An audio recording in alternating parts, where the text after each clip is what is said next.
네, 뉴욕 증시와 국내 증시 좀 갈 길을 찾아가는 걸까요? 악재를 소화해내면서 시장 흐름 나쁘지 않습니다. 네, 오늘은 이진우 GFM 투자연구소 소장 전화 연결해 보겠습니다. 안녕하세요. 네, 안녕하세요. 네, 일주일 사이에 시장 분위기가 많이 바뀌었습니다. 코스피도 3,000선을 회복했고 코스닥도 1,000포인트 회복했고 뉴욕 시장도 좋은 흐름을 이어가고 있는데요. 간밤에 뉴욕 시장 좀 특정한 요인들이 있었습니까? 네, 어쨌거나 진짜 일주일 사이에 분위기가 많이 바뀌었습니다. 지금 미국 같은 경우에 이제 어닝 시즌을 지나면서 대부분의 기업들이 애널리스트들이 예상했던 것 이상의 좋은 실적을 나타내고 있고요.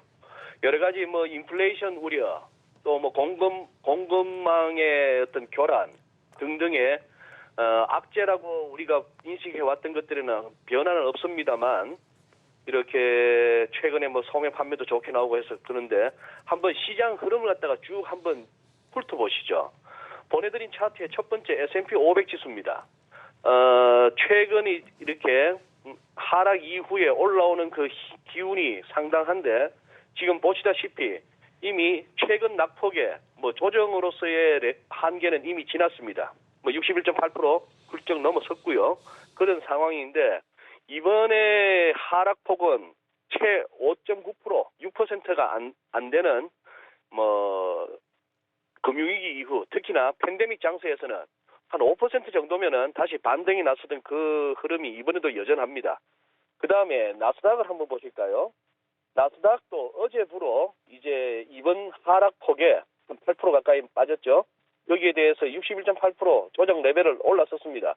앞에 두 개, 미국 증시의 두 개의 대표 지수를 보자면은 이제 승부는 직전 고점, 최근에 봤던 사상 최고치까지 계속해서 올라가서 거기에서 멈추지 않고 더 가느냐, 아니면 거기서 결국 이중천정을 형성하고 밀리느냐 하는 관점에서 미국 증시를 한번 살펴보시면 좋을 것 같습니다. 예. 그다음에 코스피 한번 보시죠. 코스피는 이번 고점 대비 이번에 2,900을 위협하는 그 순간까지 12.5%에 달하는 하락폭. 조금 우리 국내 투자자들의 상대적 박탈감이 컸는데 지금 우리 반등의 힘이 좀 약합니다. 지금 이 차트는 어제까지의 차트인데요. 그런 상황 하에서 지금 이제 짚어지는 타겟은 우선은 3,060포인트입니다. 3,060포인트 다음에 그 다음에는 이제 50포인트씩 더 얹어서 생각하시면 될 것 같아요. 3,110 아니면 3,160까지도 한번 반등을 시도해보는. 참 작년 말 종가가 2,873이었는데 자칫 다 까먹을 뻔했습니다. 코스닥은 잠시 보시면은 작년 말 종가 아래로 한번 흘러내렸다가 올라오는 그런 흐름이고요. 그 다음에 홍콩도 한번 보시죠. 홍콩은 뭔가 좀 이렇게 기술적으로 좀 사고 싶다 하는 그런 신호가 매수 다이버전스가 나타났는데 이렇게 지금 오늘 강하게 가고 있습니다. 어제 GDP가 나쁘네 중국 다 필요 없는 그런 악재들이 묻히는 그런 시장 흐름인데 홍콩은 지금 우하향하고 있는, 물론 작년 대비도 오히려 많이 하락한 상태입니다. 여기서 이제 우하향하고 있는 점선, 여기에 이제 기술적 저항인데 저 구간도 돌파할 수 있는 힘이 있는가, 이걸 살피시는 것이 올 연말까지의 시장 흐름을 갖다가 가늠하는 데 도움이 될 것 같고요. 일본은 정신 없습니다. 저렇게 왔다 갔다 하고 있고 일본 한번 보시고, 그 다음에 독일 같은 경우는 작년 대비로는 여전히 고공행진입니다만 조금 이제 61.8%라고 하는 지금 분위기로 봐서는 독일도 돌파할 것 같고요. 베트남 같은 경우 워낙 좋은 시장이죠. 선진국 시장. 저렇게 해서 지금 쭉쭉 달려가고 있는 그런 모습들을 한번 관찰해 볼 수 있겠습니다. 기술적으로 어디까지를 노려볼 수 있으면 어디가 승부처인가를 한번 미리 파악하시고 대응하셨으면 합니다. 요즘 그 지수들을 보면 또 네. 증시 관련된 질문들을 많이 이렇게 받다 보면 상승이 어느 정도 될 것 같느냐, 또는 이 가격은 얼마 정도 할까, 신의 영역을 묻는 분들이 많으세요. 근데 저번 시간에 말씀을 주셨지만 사실 우리 이진우 소장께서는 나오셔야지만 그 스웩이 어느 정도 시청자분들한테 전달이 되면서 파워력이 있는데 어떻습니까? 네. 지금 이 중국도 그렇고 미국도 그렇고 일단 시장에서의 모든 그 난점은 다 나와 있습니다. 예상치 못할 네. 난맥상은 없을 것 같습니다. 공급 예. 병목 현상, 인플레이션, 예. 임금 상승. 이제 경제 성장률 둔화, 에너지 가격 상승 뭐 이런 것들이 난제들인데 기업 네. 실적을 말씀하셨지만 뭐 4분기 기업 실적이 좋다 하더라도 내년도 과연 기업 실적이 좋을 것인가? 그러면은 전에 말씀하셨다시피 볼륨량도 보니까 그렇게 많지가 않아요. 지금 거래량이. 네네. 그러면 많이 묻다 아이가 그만해라. 이게 아직도 통하는 거 아닙니까? 어떻습니까? 예. 지금 뭐 예를 들어서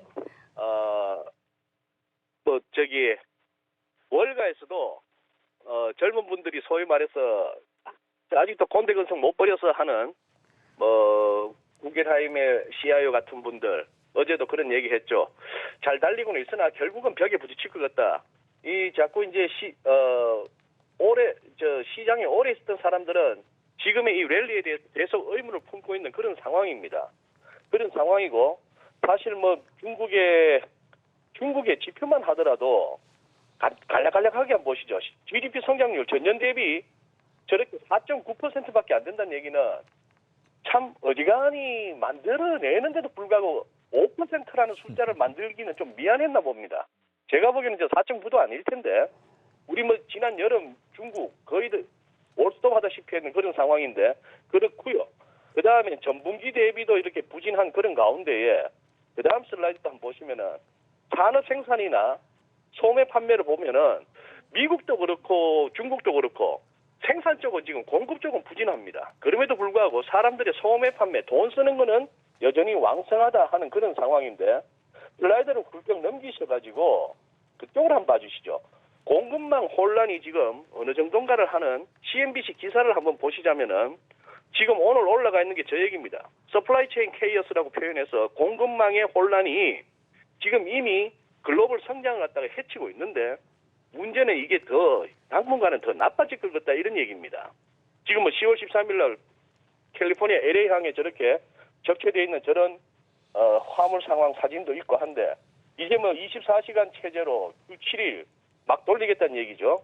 막 돌리겠다는 얘기고 그리고 그 다음 슬라이드 한번 보시면 뭐 경제 쭉 생각하는 사람들이 비슷한가 봅니다. 기자들 표현으로 야마가 비슷하게 잡히는 것 같은데 저도 이런 생각을 할 수 있는데 오늘 아침에 글로벌 모니터 양금호 편집장이 이런 또 기사를 올렸습니다. 지금의 이 스태그플레이션적인 상황을 갖다가 이 수요 공급 곡선으로 이렇게 설명을 했는데요. 굉장히 공감이 돼서 한번 같이 나눠봅니다. 지금 우하향하고 있는 총 수요 곡선이 오른쪽으로 간 거 이거는 위기 상황 때마다 돈 풀고 금리 낮추고 실업급여 더 넉넉하게 주고 해서 수요를 진작시켰죠. 수요를 진작시키다 보니까 수요는 늘었습니다. 오른쪽으로 이동을 했습니다. 그런데 지금 이 공급망에서의 병목 현상 내지는 생산이 차질이 생기는 이런 상황이다 보니까 공급 곡선은 또 왼쪽으로 줄어들죠.